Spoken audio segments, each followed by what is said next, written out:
Deoccupation and reintegration of Crimea now occupied by Russia, persecution of Crimean Tatars by Russians on the peninsula, resistance of Ukrainian citizens living in temporarily occupied Crimea. On the 10th anniversary of the Russian occupation of the Autonomous Republic, the Crimean Forum 26-14 was held in Kiev. The main message: Russia's war against Ukraine began in Crimea and it must end there. We must fight for the people in Crimea and in all other temporarily occupied parts of Ukraine. We must fight for the full restoration of the power of international law, power in relation to Crimea, and therefore any other land. We must fight for the right of the Crimean Tatar people, like any other people, the right to live in their own home. Germany, Great Britain, Czech Republic, Japan, USA. The forum was attended by official representatives and analysts from many partner countries of Ukraine in order for the work on deoccupation of the peninsula, strikes on the Kerch Bridge and disabling the Black Sea Fleet of the aggressor country to continue successfully. Kyiv needs stable and long-term defense assistance from its allies. Maximum consolidation around Ukraine in all aspects, in all directions. First of all, these are weapons, finances. There is no need to be modest here. They simply must understand that they are obliged to save their countries and their people, and they have no other choice but to start saving themselves from the defense of Ukraine. The world's response to the occupation of Ukrainian Crimea and Donbass was not sufficient. It was not sufficient to deter the Kremlin regime from taking further, more aggressive steps. Today, more countries around the world are beginning to understand that Russia will not stop with Ukraine, just as it did not stop with the occupation of Crimea. Therefore, repeating the mistakes of the past today will cost the world incomparably more. And our task today is to convey this simple truth to the world. Ukraine must have a clear plan according to which it will act immediately after the liberation of Crimea, release of political prisoners, creation of regional military administrations, bringing collaborators to justice using the already created personnel reserve. A change plan is also being developed for the education sector.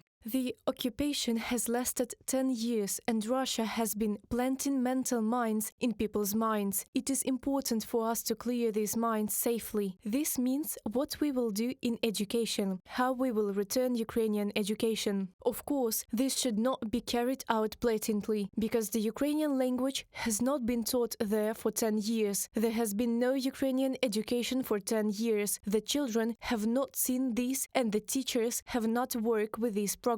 It is important for us to implement this, but to also have a transition period for this. Russia not only occupied the territory of Crimea, but it also continues to spread anti-Western and anti-Ukrainian propaganda among the population, so Ukraine must develop a systematic approach to the cognitive deoccupation of the peninsula, taking into account the uniqueness of the situation. Forum experts said, "We are talking about such areas of life as culture and religion." The representative office of the President of Ukraine in the Autonomous Republic of Crimea believes that this process may take from 10 years to the change of the next generation. Reported by Diana Kolesnik, Valeria Nekipelova, UATV News.